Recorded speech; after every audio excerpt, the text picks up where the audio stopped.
and they get 911 calls. Is that Casella you're talking about right now? I'm talking about the Blandford case. That's cited in Casella. Cited in Casella, yes. Did you cite that separately? We did not cite that separately. Again, going back to the waiver issue, appellants never discussed Casella until their reply brief in the appeal. They have an obligation to apply the law. I understand. So in terms of both ways.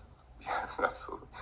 The Blandford case, the officers arrive on the scene, the man is acting erratically, he has a sword.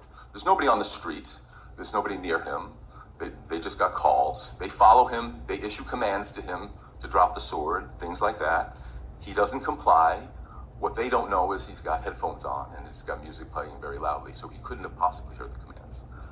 He continues to walk towards the house, the man with the sword. He looks to be fumbling for keys to try to get in.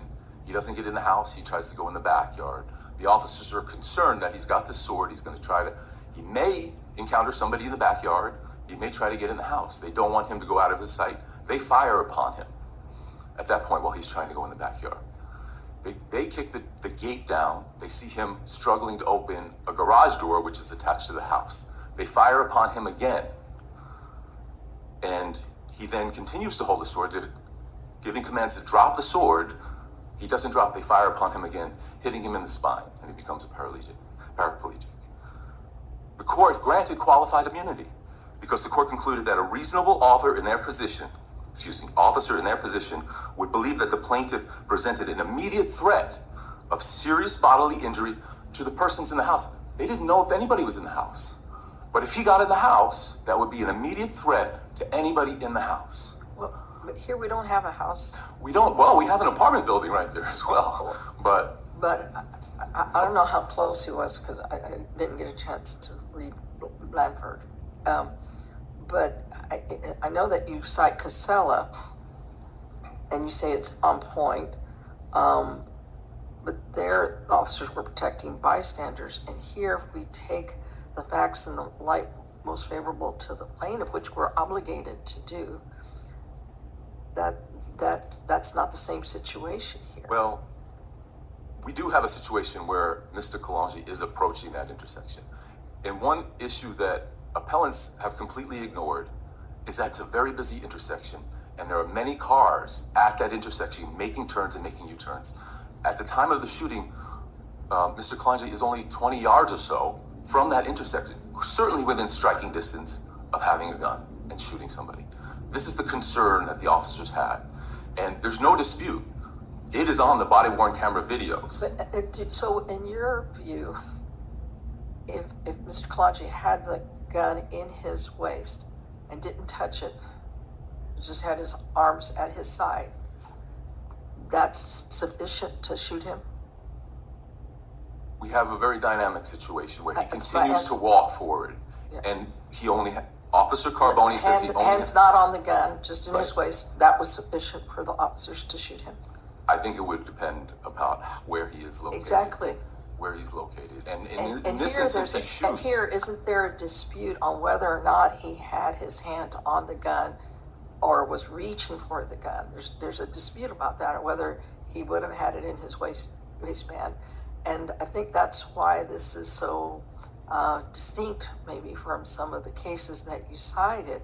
And these excessive force cases are very difficult and very challenging. But I wanted to ask you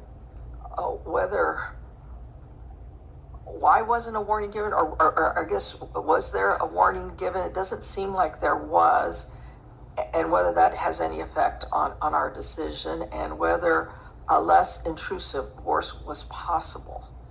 Well, there was not a warning given that if you don't drop the gun or stop walking, we will shoot. That was not given, but that's not given in Casella either, right? So the woman in Casella with a knife. But that person's about to hit the neighbor. That's not what the evidence in that neighbor never felt threatened. She never raised the knife. But there's a neighbor right there. 6 feet away. 6 feet away. Yes, there's a neighbor there. She's got a knife. She's not lifting. She's not approaching. But the officer said, or the court felt, that was still in the striking zone, and so therefore, in the urgency of the situation, the officer was not, required to give a warning there. Here, we think because of the backdrop issue and where Mr. Calonge was, Officer Carboni was going to lose that backdrop. And if he loses the backdrop, Mr. Calonge is now closer to the intersection. They're in the picture, I believe, that you were showed. I didn't see it. There's a row of parked cars there. He's very close to the intersection at that time. The officers lose the ability to shoot him with a proper backstop that wouldn't harm other potential people out there. And so even if he doesn't have it, if he's ready, if he's continuing to walk towards these cars, because it only takes a fraction of a second to take a gun out of your waist and start shooting people, yes, there's still that imminent threat of violence towards those cars and those, as disputed as there's people there.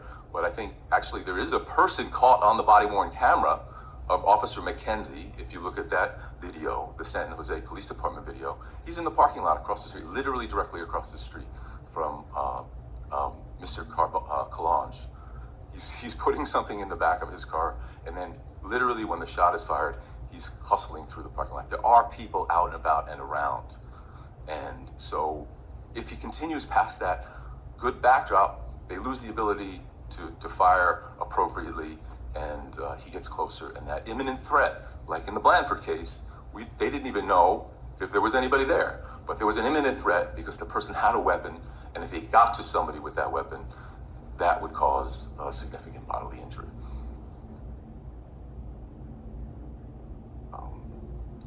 And I think we're talking about disputes of fact. I don't know that their disputes raise a triable issue of fact in terms of Officer Pedrera.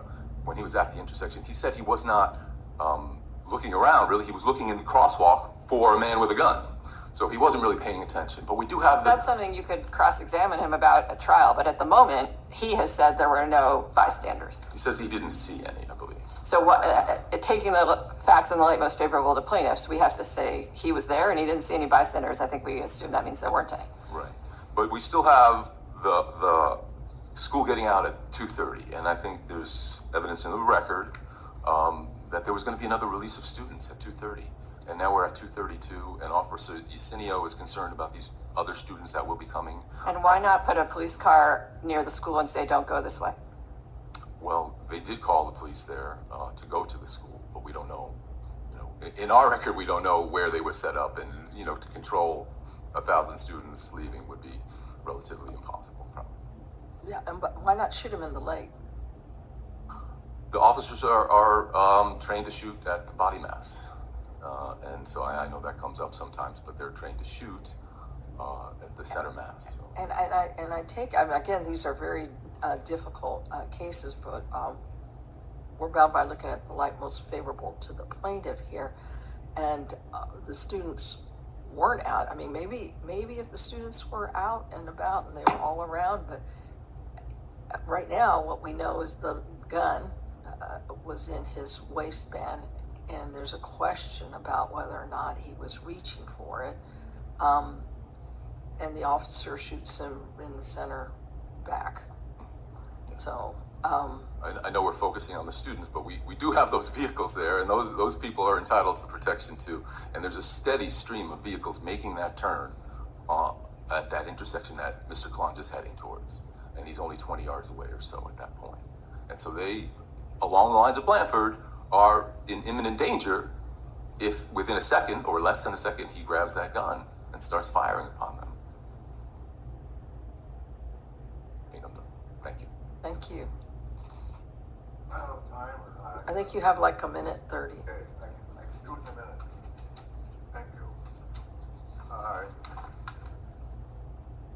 Of course, there's a police car at the other end of the block, and I'm quoting in answer to your question, Judge Maria, from our police practices report at ERO 190, and he says, and I quote, "The glaringly obvious tactical necessity in this set of facts was to create a perimeter using police vehicles and personnel to cover blockage Mr. Calonge's forward movement to keep all civilian students out of the way.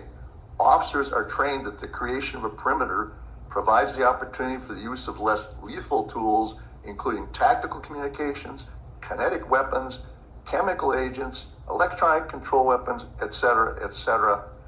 there's no need to shoot a man in the back under these circumstances. Thank you. All right, thank you very much, Mr. McManus and Mr. Gray. Appreciate your oral argument presentations. The case of Rosalina Calonge versus the City of San Jose is submitted.